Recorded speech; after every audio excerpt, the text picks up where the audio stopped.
Saan ba Manila si James? Sinama nila? Gumagawa. Gumawa ng flower ulit. Aba, may nag-order pa rin. Jan Paul naman, Jan Paul. Yumayaman na kayo. Hindi mo narinig ditong Sobrang sarap. tanong ang kasya ba sa mga. Sobrang dahil po makakatulong natin po sa pag-aaral namin tatlo, pati na rin kay Kuya Al yung papadalhin na lang po Anong namin ganap? Wala ng naman pera na po. na. Wala naman Aral niya po. celebration. Birthday. At napapasalamat po ako dahil sila mama ko nagiging Kailangan mo. Birthday dahil sa Ang dami. na rin po sila sa aming gawain bahay Ang bayang bulak lang. Kailangan Ay, po nagkabuang na rin minsan ang ginawa. sila na rin po gumagawa ng Basta magkaisa kayo, tulong-tulong tayo, no?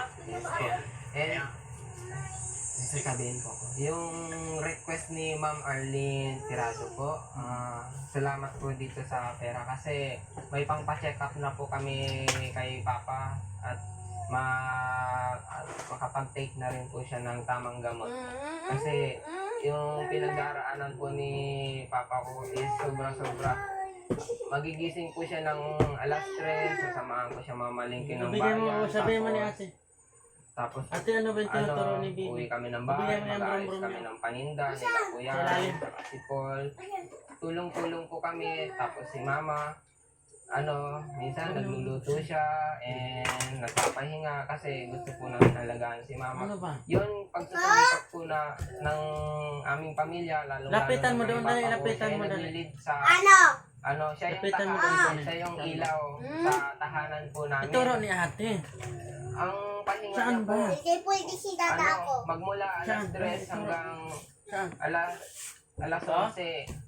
Trabaho niya po yan, tapos alas ano ba? 12 magpapahinga na po. Yung siya. nag-cutter na lang, Tulog dali, siya ng yung cutter isang na lang, oras, para dalawang oras. Tapos yun, Saan ba yung bilog hindi kagabi binigay ko sa hindi mo lang? makikita Andyan na sa ano bag? nahihirapan na siya. Pero alpo sa isipan ko na hirap na siya lalo na sa kondisyon niya.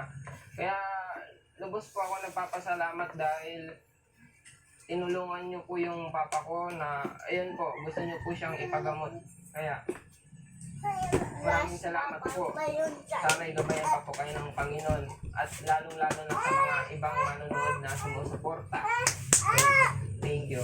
Once again po, Marlene Abad and Company, maraming salamat po. Salamat talaga sa pagmamahal ninyo sa pamilya na nila RJ, no? Ayan, at syempre, shoutout ko rin po si Doc Dennis Romulo. Ayan, alam ko lagi siyang Sabay na nanonood kami ni at Bibi. talagang napamahal din siya sa pamilya. So, Doc Dennis Romulo, maraming salamat. Saludo po ako sa iyo. Hindi lang po sa kanila, lahat po ng taong nagpaabot ng tulong pinansyal, pagmamahal sa pamilyang ito. Lahat ng sumusuporta, sana hindi kayo magsawa, suportahan pa natin sila hanggang sa makabangon sila. At alam ko naman na konting push na lang makakamit nyo na yun. Kaya kailangan ingatan ninyo yung tatay at nanay ninyo. Okay? So yun mga kababayan, mga kabarangay, maraming salamat. May pupuntahan pa ang Team Daddy Frankie. At once again po kay Ma'am Arlene Abad, pasensya na po kung hindi agad-agad namin na ibibigay. Gawa po ng napakarami talaga naming misyon ginagawa. Pero kaya natin sinabi, lahat po na nagbigay, basta may resibo po, makikita nyo lang sa amin. Kasi minsan pag dumating dyan, hinihintay namin na mag-email kayo, mag-message kayo. Saka namin maibibigay. Hindi agad-agad kasi sinisigurado namin. Iniiwasan po kasi namin na may dumating dito and then hindi namin ibigay. Tapos mamaya iba pala ng galing. Kaya kinaklaro namin. Pero kung kayo mag-alala, lahat po ng tulong pinansyal para sa ating mga beneficiary, sabihin nyo lang kung para kanino, include ninyo po yung resibo, makakarating at makakarating. At syempre, kay Ma'am Perla Lagang Bermudez, maraming salamat. Mabuhay po tayo na at mga kababayan. Ay!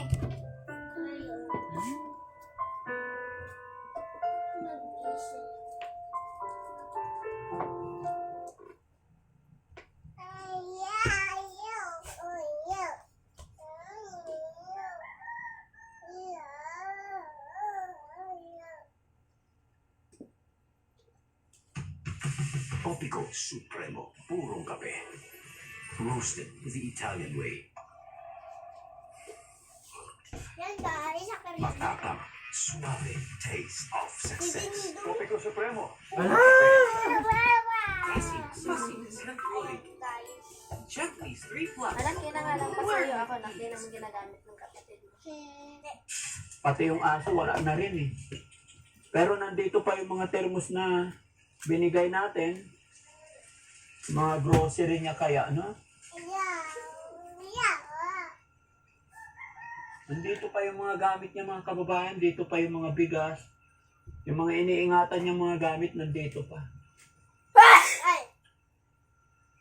Nakakaawa talaga si tatay mga kababayan. Pero, sige, kumain natin ngayon mga kababayan. Diretso tayo doon guys, sa bahay ni Kagawad, no? Kagawad. No, baka nandun siya. Oh, malakas yung tubig. Oh, dapat ganyan, no? Buti pa yun, malakas tubig. Tara, punta tayo doon. Diretso tayo doon yung sa bahay ni ano. Alam mo na yun, di ba? Oh, mauna kayo, sundan ka namin.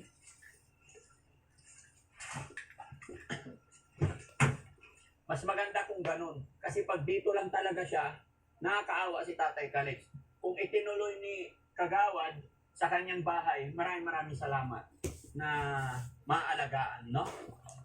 Kasi pag dito talaga, kawawa si Tatay. Yung magpapakain sa kanya.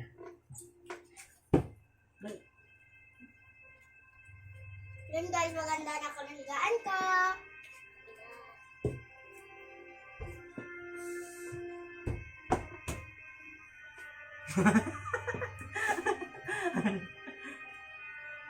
Wala.